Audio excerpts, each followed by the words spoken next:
Welcome back to guys, स्वागत है आपका फिर से एक नए वीडियो में। गाइस बीएसएनएल पिछले 17 सालों से लगातार लॉस में है। ठीक है, लास्ट 2007 में बीएसएनएल ने प्रॉफिट कमाया था, उसके बाद से अभी तक लॉस में है।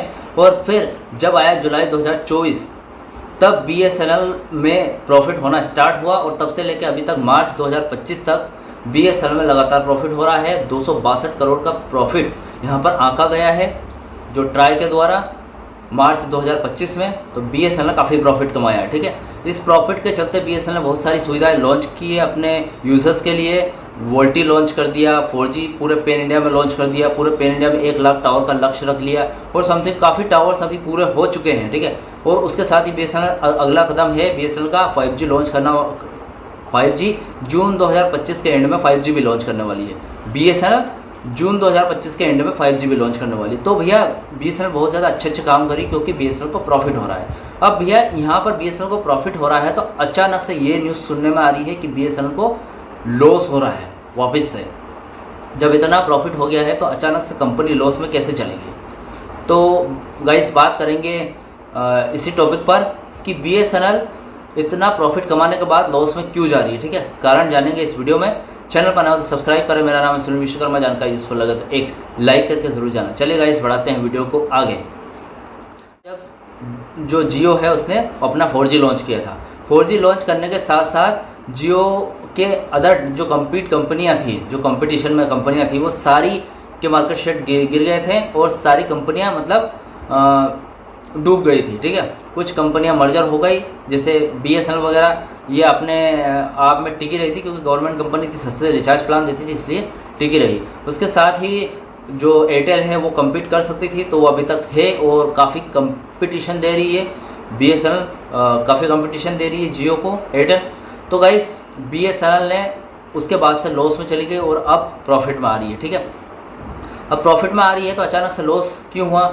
लॉस इसलिए हुआ गाइस कि आपको पता है जुलाई 2024 में एयरटेल, जियो और वीआई ने, ये जो प्राइवेट टेलीकॉम कंपनी है, इन्होंने अपने जो प्लान के हाइक बहुत ज़्यादा महंगे कर दिए थे। इतने ज़्यादा महंगे कर दिए थे, थोड़े बहुत नहीं, बहुत ज़्यादा।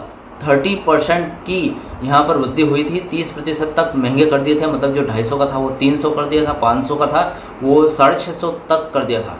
ठीक है, तो प्लान इतने महंगे कर दिए थे तो जो नॉर्मल जनता है या फिर नॉर्मल यूज़र है उसको ये प्लान पूर ही नहीं रहे थे। ठीक है, मतलब वो उनके बजट में नहीं थे, वो पार हो गए थे बजट से। उनका जो बजट का बिल था वो बढ़ गया था अचानक से और बहुत ज़्यादा बढ़ गया था, तो जो यूज़र है वो परेशान हो गए थे।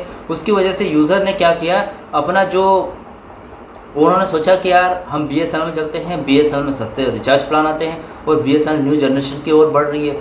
तो न्यू जनरेशन की ओर बढ़ रही है तो वहाँ पर बीएसएनएल में अच्छा नेटवर्क भी मिलता है, ऐसा सुनने में अच्छी न्यूज़ आ रही थी। आपने यूट्यूब से सुना होगा या फिर कहीं न्यूज़ में सुना होगा कि बीएसएनएल एक बहुत ही तेज़ी से आगे बढ़ रही है। ठीक है, तो लोगों ने सोचा एक बार बीएसएनएल को वापस से ट्राई किया जाए, एक तो मौका दे।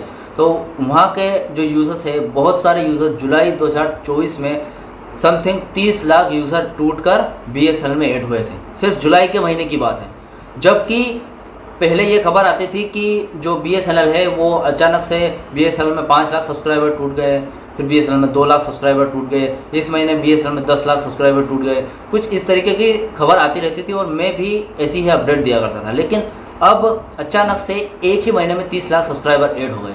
उन्होंने पोर्ट करवा लिया बीएसएनएल में और वो किस उम्मीद से आए थे कि यहाँ पर एक अच्छा नेटवर्क मिलेगा, सस्ता मिलता है, कम्पीट करें जो प्राइवेट टेलीकॉम कंपनी से, इनसे तो बहुत ही सस्ता मिलता है, तो यहाँ पर चलते हैं। अब यहाँ पर उन्होंने आए और देखा कि यार यहाँ तो बहुत नेटवर्क इशू है यार। ठीक है, ये आपको पता है गाइस कि बीएसएनएल में काफ़ी ज़्यादा नेटवर्क इशू है। कॉल ड्रॉप होती है, कॉलिंग की समस्या है, कॉल रुक रुक कर चलती है, उसके बाद स्पीड अच्छी नहीं मिलती है इंटरनेट की। कहीं तो बहुत ही बढ़िया चल रहा है लेकिन कहीं एकदम बेकार क्वालिटी का चल रहा है। ठीक है, मतलब अच्छा नहीं चल रहा है। उसके बाद बहुत सारी वोल्टी आया है, कभी नहीं आया है। 4G आ रहा है तो प्रॉपर नहीं आ रहा है, कभी 4G हो रहा है, कभी 2G हो रहा है। तो बहुत सारी समस्या नेटवर्क की मिली उनको। ठीक है, तो उन्होंने सोचा कि यार यहाँ पर तो यार हमने पोर्ट तो करवा लिया, अब कैसे जाएंगे। तो भैया देखो, ट्राई के हिसाब से, ट्राई के अनुसार अगर देखें तो पॉलिसी जो किसी भी प्राइवेट टेलीकॉम कंपनी हो या गवर्नमेंट हो, जो टेलीकॉम कंपनी होती है, उनकी पॉलिसी के हिसाब से देखा जाए तो 90 डेज कोई भी अगर पर्सन किसी अदर टेलीकॉम कंपनी से बीएसएनएल ने पोर्ट करवाया, ठीक है, तो उनको 90 डेज तक यहीं पर रहना पड़ेगा। मतलब इसी कंपनी में ही रहना पड़ेगा, इसी कंपनी की सिम यूज़ करनी पड़ेगी। ठीक है, ये BSNL की बात नहीं हो रही, किसी भी कंपनी से, किसी अदर टेलीकॉम कंपनी से एक पर्टिकुलर टेलीकॉम कंपनी में अगर आपने पोर्ट करवाया है तो यहीं पर आपको 90 डेज़ के लिए रहना पड़ेगा, तभी आप वापस दूसरी कंपनी में 90 डेज़ के बाद पोर्ट करवा सकते हैं, मतलब 3 महीने तक यहीं रहना पड़ेगा। अब एक हिसाब से देखा जाए तो जो यूज़र पोर्ट करवा के जुलाई अगस्त के महीने में वापस आए थे यहाँ पर, वो यहीं पर फंस के रह गए। ठीक है, अब फंस तो गए तो ऐसा तो नहीं है प्राइमरी सिम के साथ आए थे तो उसको ये ऐसे ही रहने देते, क्योंकि इनकमिंग कॉल बंद हो जाती है आज के टाइम पे अगर रिचार्ज नहीं करते हैं तो। ठीक है, तो उन्होंने 3 महीने तक रिचार्ज किया। अब जुलाई से लेके जुलाई अगस्त सितंबर अक्टूबर, ये 4 महीने BSNL ने काफ़ी प्रॉफिट कमाया है।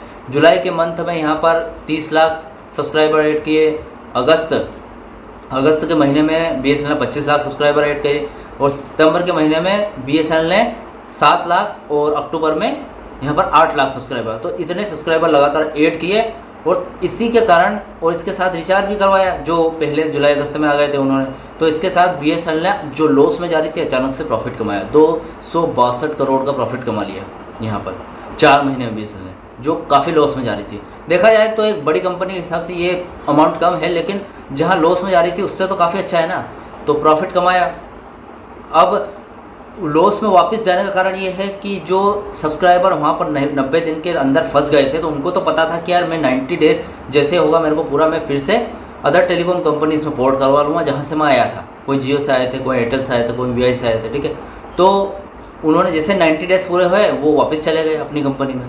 ठीक है, पोर्ट करवा कर, तो जब थे तब तक फ़ायदा हो रहा था, और जैसे पोर्ट करवा के वापस गए तो लॉस होना स्टार्ट हो गया और सब्सक्राइबर भी टूटने लगे।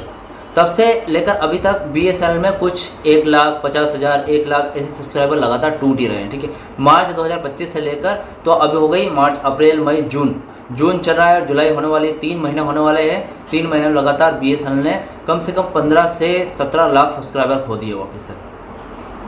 तो गाइस ऐसे हो रहा है सब्सक्राइबर का लॉस, और ऐसे ही कंपनी जा रही है वापस से डूबने की कगार पर। ठीक है, तो देखते हैं जो भी अपडेट आएगी मैं वीडियो के मीडियम से आपको बताता रहूँगा। आप मुझे सपोर्ट कीजिए, मैं BSNL को दिल से पसंद करता हूँ और उसके वीडियोस आपके लिए लाता रहता हूँ। सारी अपडेट, सारी जानकारी इस चैनल पर आपको मिलेगी। तो चैनल पर सब्सक्राइब नहीं किया तो सब्सक्राइब कर लीजिए, लाइक नहीं किया तो लाइक कर दीजिए वीडियो को, और वीडियो अच्छा लगे तो लाइक कमेंट से ज़रूर करें। मिलते हैं गाइस नेक्स्ट वीडियो में, सी यू सून।